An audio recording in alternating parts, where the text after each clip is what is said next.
Во овие моменти започнува протестот против работењето на цементарницата Усје. Блокадата е организирана од граѓанската иницијатива Стоп за Усје, откаде што вела дека протестот е одговор на според нив долгогодишното жртвување на јавното здравје на граѓаните во корист на профитни интереси. Настанот го следи Елизабета Дамјановска-Спасиновска, ја вклучуваме од таму. Бети, дали почнаа блокадите? Добро вечер. Блокадите на крстосницата на булеварот Србија со булеварот Борис Трајковски почнуваат во овој момент и можам да забележам дека и покрај навистина ниските температури веќе се собираат голем број граѓани кои што велат дека спонтано се организирале и не сакаат да посочат кој точно е организатор на овој протест, иако нели се појави на социјалните мрежи, меѓутоа и како покана до медиумите од иницијативата Стоп за Усје како организатори на овој протест. Дел од присутните со транспаренти во кои што велат дека не сакаат ѓубрето кое што од Европа се согорува овде во Македонија да не труе нас, нашите деца, па дури да биде штетно и за идните поколенија и бараат дислокација на Усје. Меѓутоа, освен тоа што бараат дислокација на фабриката Усје, имаат и други барања, како што се поставување на повеќе мирни станици во округот на фабриката, согласно тоа што станува збор за голем реон. Исто така бараат постојано мерење на мирните станици и по можност истите да се стават и во дел од оние светски листи на кои што ќе покажуваат редовно каков е квалитетот на воздухот. Дел од оние кои што беа присутни тука пред нашата камера застана и кажа дека дури и самата најава на овој протест ја натерала фабриката да прекине со работа, со што веднаш се прочистил и воздухот во Скопје. Еве што друго ти ја кажа. Ги знаеме барањата, ги слушнавме нели преку социјалните мрежи, дали се и официјално доставени до нека институција? За тоа не сум сигурна, ќе мора некој од координацијата да ви каже. Оно што можеме да го кажеме дека дури со самата најава на блокадата веќе има ефект бидејќи Усје престана да работи и воздухот се расчисти. Значи само да најавиме блокада, веќе вршиме притисок, а камо ли да блокираме со денови што може да се постигне на тој начин. Кои се сака да ви ги прочитам? Да. Сега ги прочитам.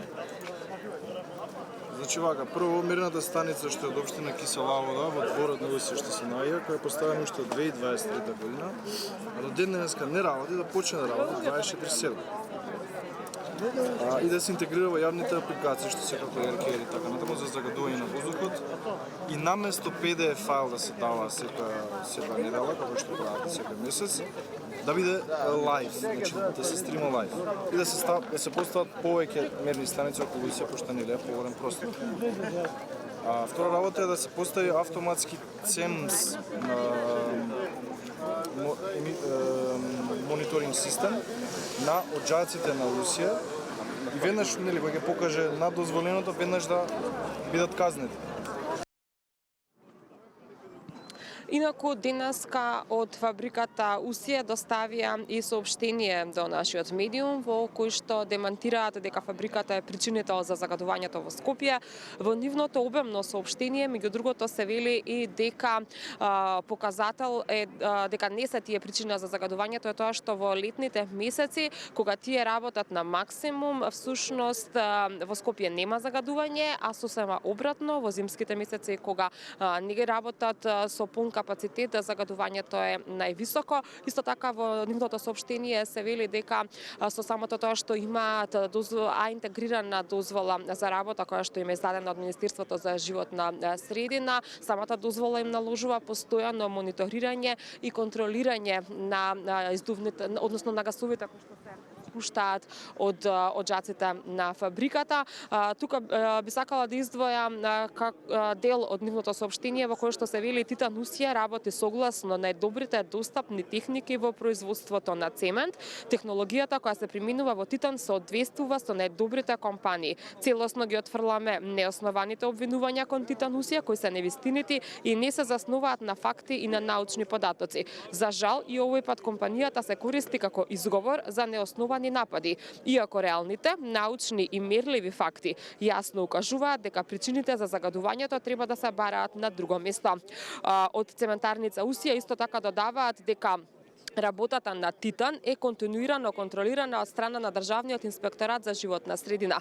Последниот увид од страна на Државниот инспекторат за животна средина, институција која е надлежна за сите инсталации со интегрирана еколошка дозвола, беше извршен на 18 декември 2025 година, при што инспекцијата повторно утврди дека нема отстапување од законски дозволените лимити. Исто така на 18 ноември годинава во наукните часови имаше ненајавен инспекцијски увид од страна на оваа институција. И тогаш беше констатирано дека сите вредности се во законски дозволените рамки.